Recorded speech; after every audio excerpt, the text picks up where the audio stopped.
Big news, Hearthstone's 4th adventure was announced. It is not just Karazhan, but one night in Karazhan. The theme is that there's a grand big party thrown by none other than Medivh, and we're all invited. We begin with Enchanted Raven, Hearthstone's first 1-mana 2/2, and it's a beast, which is a bonus, especially for Druid. Would a 1-mana 2/2 actually be played in anything? Would it be played in Zoo, or is the Argent Squire and Possessed Villager better? Not that it matters, because this is a Druid beast card, but it's food for thought. In a world where 1-mana 2/2 is kind of unknown on whether or not it's played, this card kind of relies on the beast tag to carry it through, and that's going to be because of pretty much exactly one card, which is Mark of Yasharaj. Play this card on turn 1, you play turn 2, Mark of Yasharaj, you have a 4/4, and you've drawn a card off the mark. It's pretty good. At the same time though, you have to consider that that's kind of like a 1-mana 4/4 Overload 2. And you know, 3-mana 4/4s have been printed before and have not really seen play, such as Ogre Brute. So, there's been Beast Druids attempted, but the tools have not really been there. Mark of Yasharaj was the closest tool to making Beast Druids viable, but that didn't quite push it over. Will this one push it over? Every single card that's a beast, we keep asking ourselves that question. Is this enough to make the beast synergy work? I'm not sure. This is one of those cards that relies on seeing the other Druid cards, or maybe even the other neutral cards, to see if there are good beasts out there. My, what big years you have. As we look at the Hunters, 2-mana 1/1 card. So the closest mirror that people are piecing this together as is the Haunted Creeper, which was a 2-mana 1/2, Death Rattle summon 2 1/1s. The big difference of this card and that card is that the Big Bad Wolf is also a beast, which is really good news since Houndmaster is very, very powerful. Is this card ridiculously good, or is it ridiculously overrated? So we've had 1/1s printed, which have a Death Rattle summon a bigger guy. Twilight Summoner, which is a 4-mana 1/1 Death Rattle summon a 5/5. And that card turned out to not be very good, even in decks which play N'Zoth. Maybe this card enables N'Zoth Hunters? Maybe this card enables Princess Huhuran to be played more often?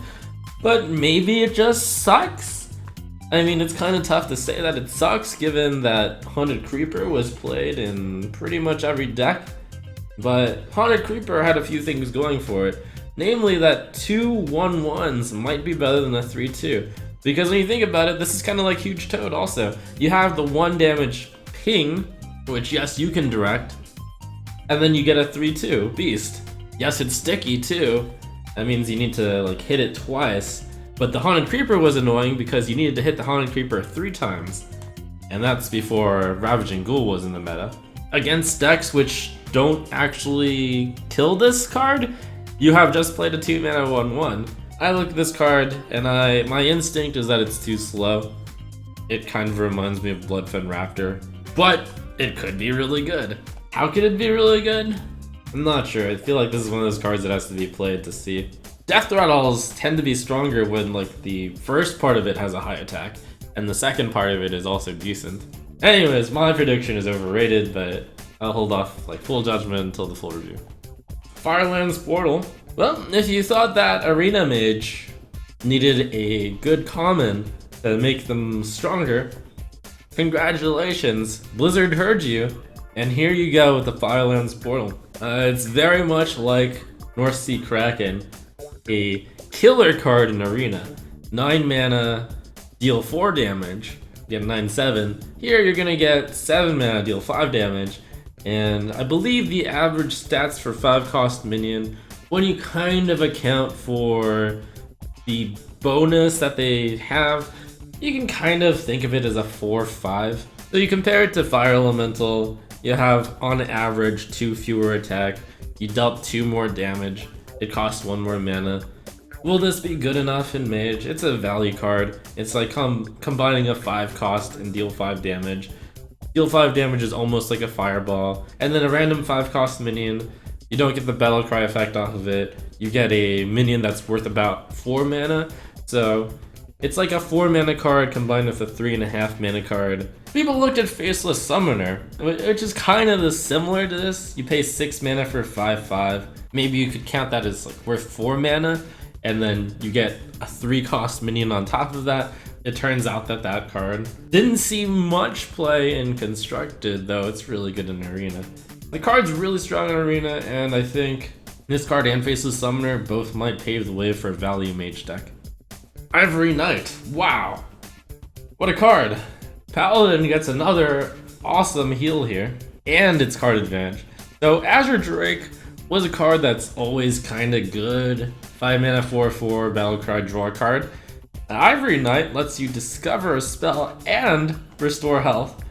Has the same stats as Azure Drake, just costs 1 more. This card looks insane off the top. Let's lay down the math so far. So far for Paladins, in Standard, there are 28 spells. Did you know, though, that 11 of those spells for Paladin are 1 mana cards? And that might suck. Now the good news is those times where you're gonna get 3 1 mana spells, that's only about 5%. And I don't think you would be too upset by getting the 0 mana spell Forbidden Healing. Sometimes you pick Anything Can Happen, even though it's pointless, you gained 10 health. Something interesting about the Ivory Knight is that when you discover this spell, your opponent will know how much you heal for, so they'll have a pretty good idea of what card you grabbed.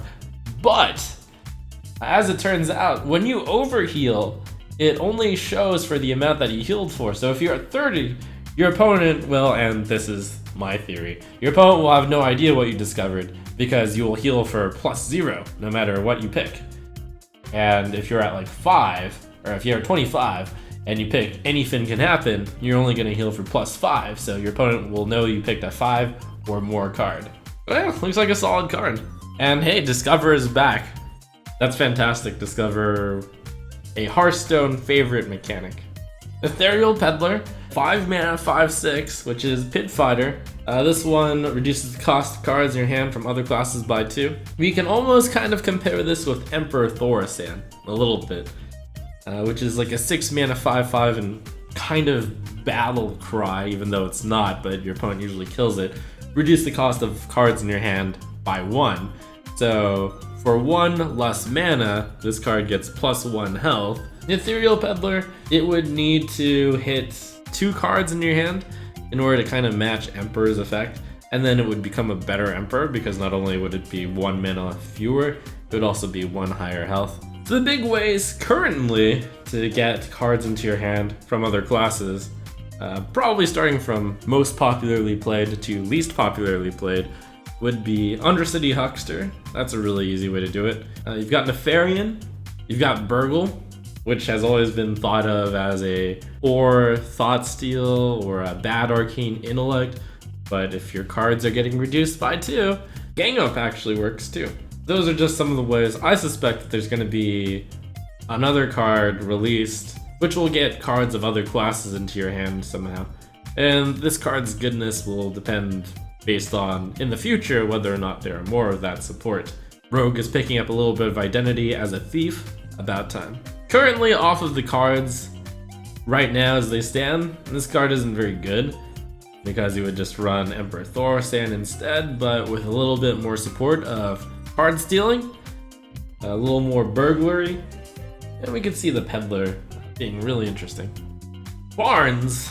Ben Brode announced this as a card which has, at the very least, Yeti stats, and he's right.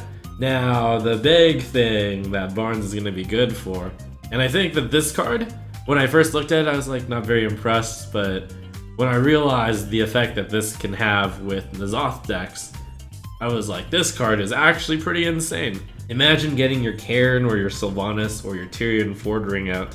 The Paladin N'Zoth deck is already running a lot of cards that Barnes wants to get. Tyrion, Sylvanas, Cairn, Ragnaros #1, Ragnaros #2. There's some thoughts about combo decks where you put only really high value cards in your deck, such as Malygos and Archmage Antonidas, and you always pull one of those with Barnes. Maybe you pull off a Deathwing. You have like 6 dragons in your hand, and then the next turn, on turn 5, you send your 1/1 Deathwing off, and then bam, you have 6 dragons in play. It's pretty gross.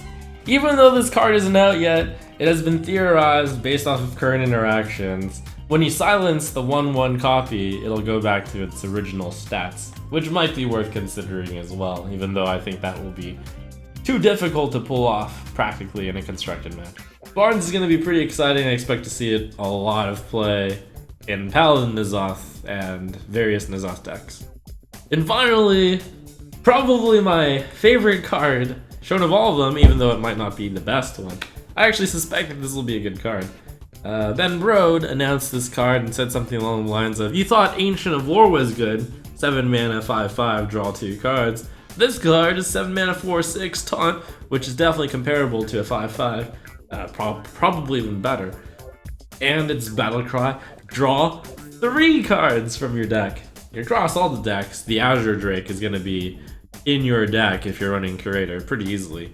One of the very easy beasts you can put into your deck is Jeweled Scarab or Stampeding Kodo. The Murloc, like a few of the decks out there, run Sir Finley Murgleton, although I suspect that if you're running the Curator, you probably don't really want Sir Finley Murgleton since it's usually control decks running the Curator. So interestingly enough, people are thinking about putting Corrupted Seer in as the Murloc of choice, the 6 mana, deal 2 damage to everything, since that's kind of a control card. Don't laugh, but Corrupted Seer saw a small amount of play in Control Warrior. Now, the problem of playing the Curator with only 2 copies of a Beast and 2 copies of a Dragon and 2 copies of a Murloc, and by the way, you don't have to play like the Murloc, maybe you just draw your Beast and your Dragon, is that sometimes you'll draw your Beast before playing the Curator, sometimes you'll draw your Murlocs before playing the Curator. Then this does not draw 3 cards, it's not even draw 2 cards, it's just draw 1 card. And Ancient of Lore, draw 1 card is not seen. If you're playing Hunter, you always run 2 beasts pretty much. I mean, you always run plenty of beasts already. For your Dragon, you could put it in Azure Drakes. For your Murloc, maybe you put it in Bluegill Warrior, maybe that's good enough. Anyways, the Curator, that's pure value. So these cards all look pretty interesting, and those are just 7 of the 45 cards. I like how every single one of the cards seems to push a certain not popular meta deck right now. So mark that date, August 11th, where we will start to see probably the first wing of Karazhan. I think it's not the free wing, but the actual first wing. But I'm not entirely sure.